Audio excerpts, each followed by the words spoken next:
My name is Alex Schaefer. I'm a graduate student at UC Riverside studying Spanish literature, and I'm from Bakersfield, California originally, and I live in Riverside now. So when I was 17, I realized that I was probably gay. I didn't really think about it that much before, like I kind of denied it, I guess you'd say, and then I told my bishop when I was applying to Brigham Young University in Utah that I was gay and I wasn't sure if I could go, and so he sent me to see a therapist.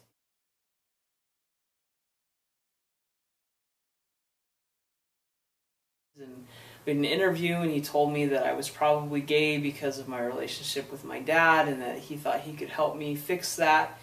I didn't like him very much. I kind of left that crying and things, and so I talked to my bishop again and saw another therapist, and then I saw eventually another therapist after that. It was kind of a process of seeing various therapists when I was 17 to kind of get to the bottom of why I was gay. So the first therapist I saw basically talked to me about other things that it could be besides being gay. She told me that sometimes people just like to have affection with people of the same sex, and in America we were a lot more Puritan about that, and then eventually we moved into some hypnotherapy.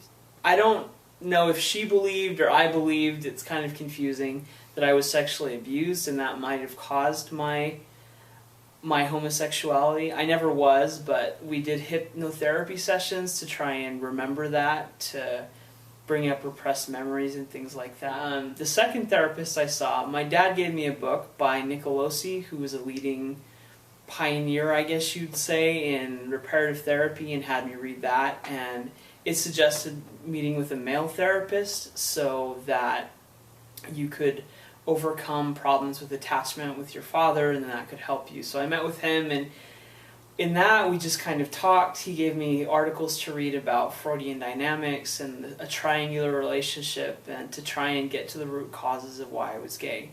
And that went on for a couple months. We talked a lot about how I was too close to my mom or too distant from my dad, that the dynamics of my parents' relationship probably made me just think I wanted to be with a guy. He told me that I wasn't actually gay. I'd tell him things like, I'm aroused when I see a good-looking guy.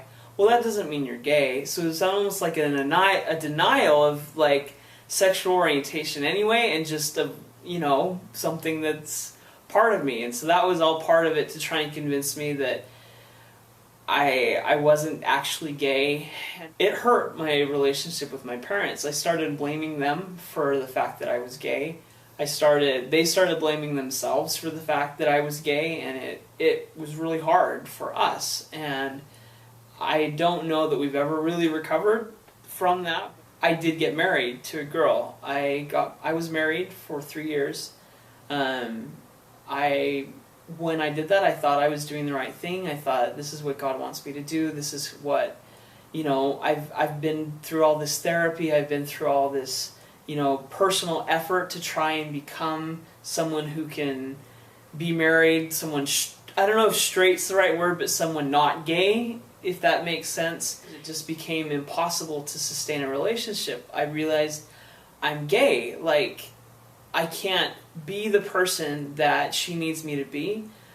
There's no way for me to become that person. It's wrong of me to try. Living in that arrangement is not something I would recommend to anyone. It doesn't bring you happiness. You just beat your head against a wall trying to be something that you can never be. And it's very depressing, and at times I was even suicidal, or at least had suicidal thoughts, because I thought, what am I doing wrong? Have I done something wrong? Did this therapy fail me? Did I fail it? Did I not pray enough? Does God not love me? And all of these things.